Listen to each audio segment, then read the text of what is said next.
जो भरा न है भावों से, बहती जिसमें रसधार नहीं, वह हृदय नहीं वह पत्थर है जिसमें स्वदेश का प्यार नहीं।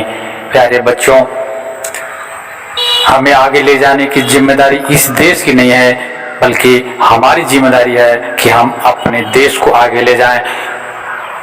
वही देश समृद्धशाली बनता है जिस देश के नागरिक के भीतर राष्ट्रवाद कूट कर भरा हो, जिस देश का हर नागरिक राष्ट्रभक्त हो, जिस देश का हर नागरिक अपने दिल में राष्ट्र के प्रति निष्ठा रखता हो। उस देश को समृद्धशाली होने से दुनिया की कोई भी ताकत नहीं रोक सकती। कहते हैं कि भारत सोने का चिड़िया था। एक समय था जब भारत को सोने की चिड़िया कहा जाता था, लेकिन हमारे अपने ही भाई अपने वतन के साथ गद्दारी करके उन राष्ट्रभक्तों जिन्होंने स्वतंत्रता के लिए अपना सब कुछ कुर्बान कर दिया, अपने लालच के कारण उन अंग्रेजों के तलवे चाटते हुए इस देश की सारी समृद्धि उनके कदमों में रख दी। लेकिन बच्चों, अब आज हम आज़ाद हैं और इस आज़ाद भारत में हम सबकी जिम्मेदारी बनती है कि हम इस हिंदुस्तान को पुनः सोने की चिड़िया बनाएं, और इस हिंदुस्तान को सोने की चिड़िया बनाने की जिम्मेदारी हम सभी की है। और इस देश को सोने की चिड़िया बनाने के लिए यह आवश्यक है कि हम एक नई पीढ़ी को देशभक्ति से ओतप्रोत करें, एक ऐसे नई पीढ़ी का निर्माण करें जो देश के लिए अपना सर्वस्व न्यौछावर करने के लिए तैयार रहे। और जब तक इस देश का हर नागरिक, जब तक इस देश के हर क्षेत्र में कार्य करने वाला नागरिक अपने अपने जिम्मेदारियों का निर्वाह पूरी ईमानदारी और निष्ठा से नहीं करेगा, तब तक इस देश को सोने की चिड़िया बनाना असंभव है। इसलिए मैं कहना चाहता हूँ, इसलिए मैं आग्रह करना चाहता हूँ, मैं निवेदन करना चाहता हूँ कि आप जिस कार्य में भी लगे हैं, आप जो कार्य भी करते हैं, अपने हिस्से का कार्य आप पूरी ईमानदारी और निष्ठा से करें। अगर इस देश का नागरिक, इस देश का हर नागरिक अपना अपना कार्य पूरी जिम्मेदारी और ईमानदारी से करे, तो इस भारत को, इस हिंदुस्तान को सोने की चिड़िया बनने से कोई नहीं रुक सकता। लेकिन मैं कहना चाहता हूँ इस देश के शिक्षकों को, इस देश के अध्यापकों से कि अध्यापक ही एक ऐसा व्यक्ति है जो समाज में एक नया परिवर्तन ला सकता है।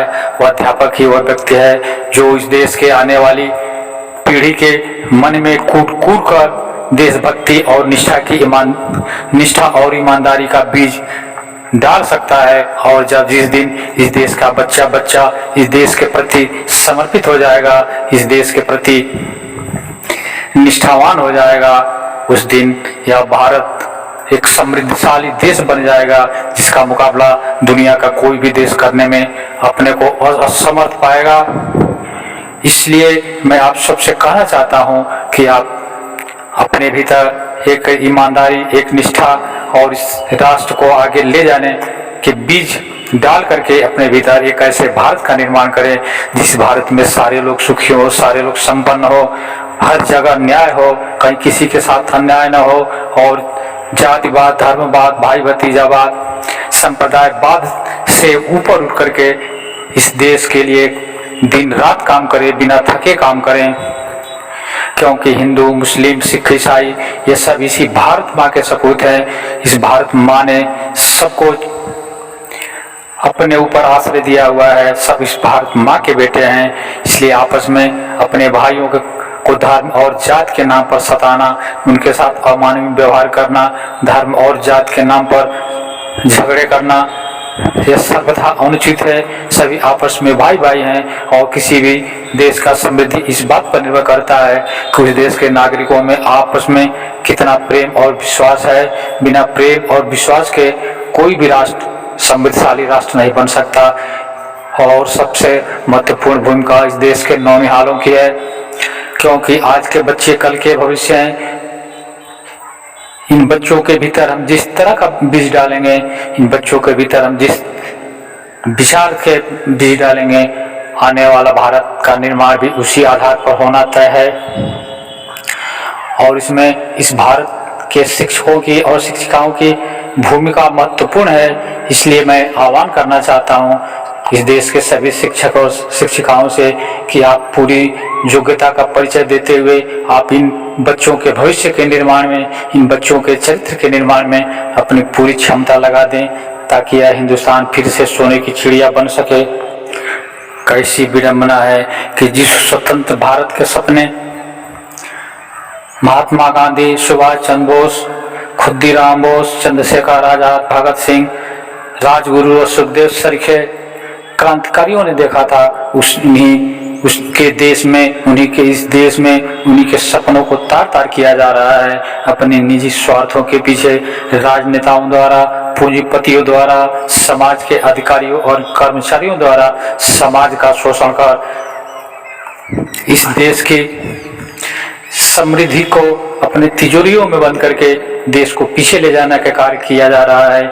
यह बड़े ही शर्म की बात है और इसका दोष इस देश के नागरिकों को जाता है, क्योंकि इस देश का नागरिक अपने दायित्वों के प्रति ईमानदार नहीं है, वो अपने दायित्वों के प्रति जागरूक नहीं है, अपने अधिकारों के प्रति जागरूक नहीं है। सुभाष चंद्र बोस ने कहा था कि अधिकार मांगने से नहीं, छीनने से मिलता है। न जाने वह दिन कब आएगा जब इस देश को एक समृद्धशाली देश बनाने के लिए इस भारत की जनता, इस भारत देश का हर नागरिक एकजुट होकर के उन लोगों के विरुद्ध खड़ा हो जाएगा जो लोग इस भारत के गौरवशाली इतिहास को पैरों तले रौंदते हुए इस देश का धन जो देश के विकास में लगाया जा सकता है, उन्हें अपने तिजोरियों में बंद कर रखा है। पूंजीपतियों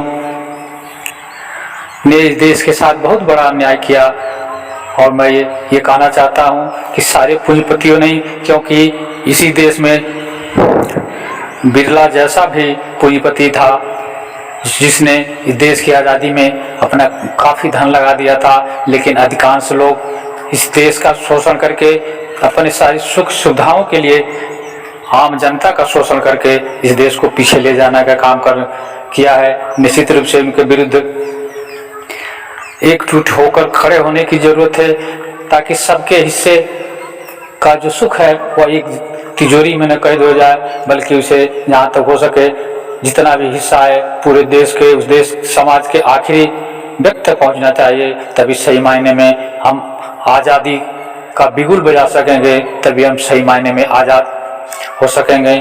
मित्रों, आप मेरे इस वीडियो को लाइक करें और मेरे इस विद्रोही चैनल को सब्सक्राइब करें।